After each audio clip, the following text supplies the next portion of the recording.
Imagine for a moment that every time you say I am, you're not merely reporting a fact, you are naming a power, not a force outside you.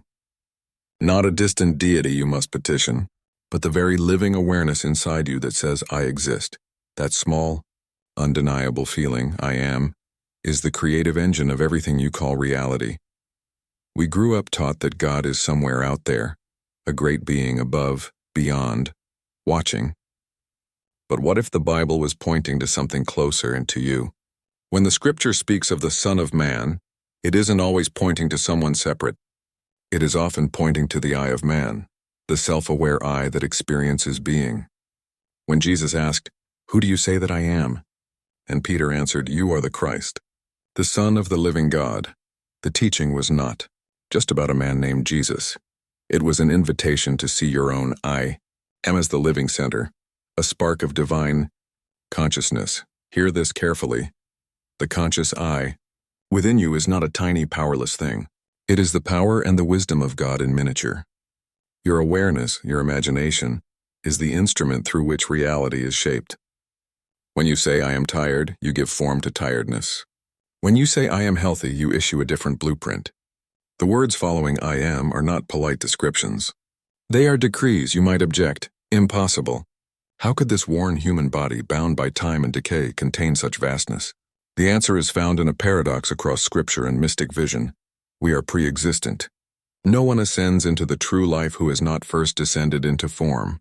We came down into the theater of time and flesh to play a role, to exercise a power. This descent is not failure. It is purpose. Consider the symbol of the serpent lifted by Moses in the wilderness.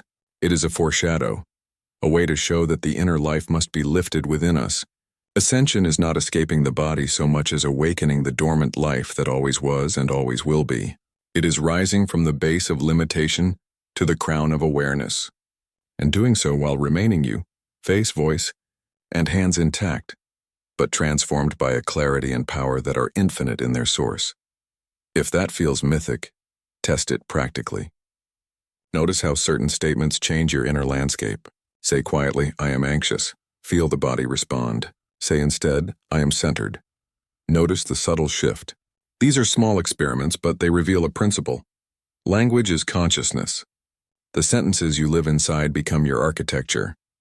This is why so many spiritual paths instruct us to watch the I am. Most people use the phrase unconsciously. I am unlucky. I am not enough.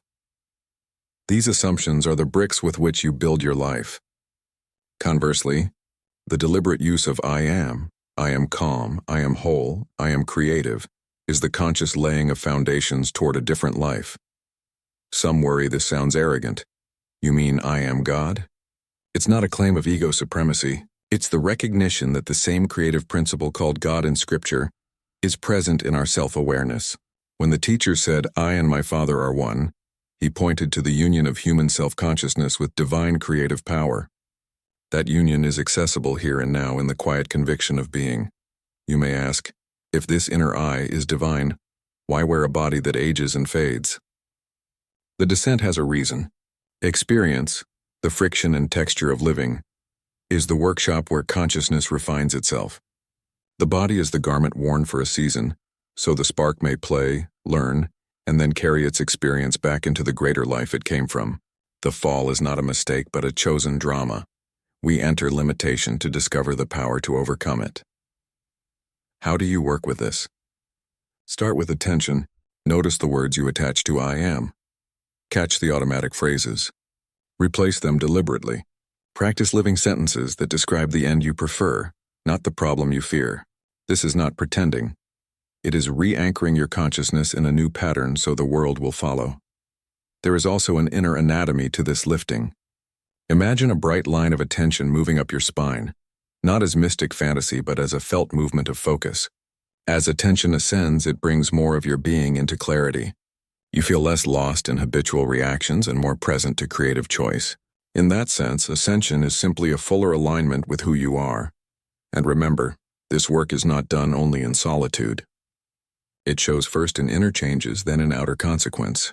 The one who knows I am as a creative principle begins to act, speak, and decide from a place of sovereignty. Their life shifts.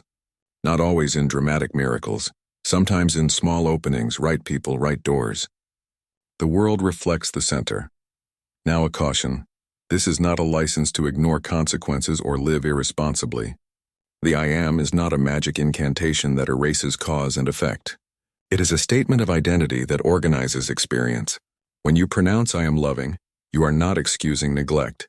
You are choosing a posture that elicits loving responses and aligns your behavior toward love. So what is the practical takeaway? Begin each day with a simple practice. Before you rise, place your hand on your heart and say slowly and with feeling, I am calm. I am clear. I am capable. Repeat until you feel a small but undeniable shift. Carry that tone into choices. When fear arises, do not battle it with aggression. Simply return to your I am phrase like a steady drumbeat. Over time, those sentences will no longer be phrases you recite. They will be the very frequency you inhabit. And the world, which is only consciousness externalized, will rearrange to accommodate that frequency. You will not be pretending. You will be remembering.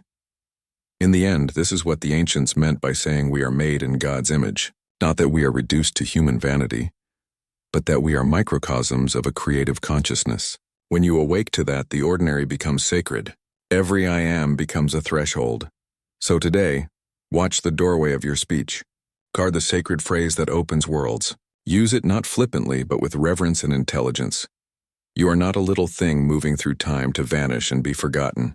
You are a living center of awareness carrying a divine possibility. Name it, live it, rise with it, and see how the life around you begins to echo back a higher truth.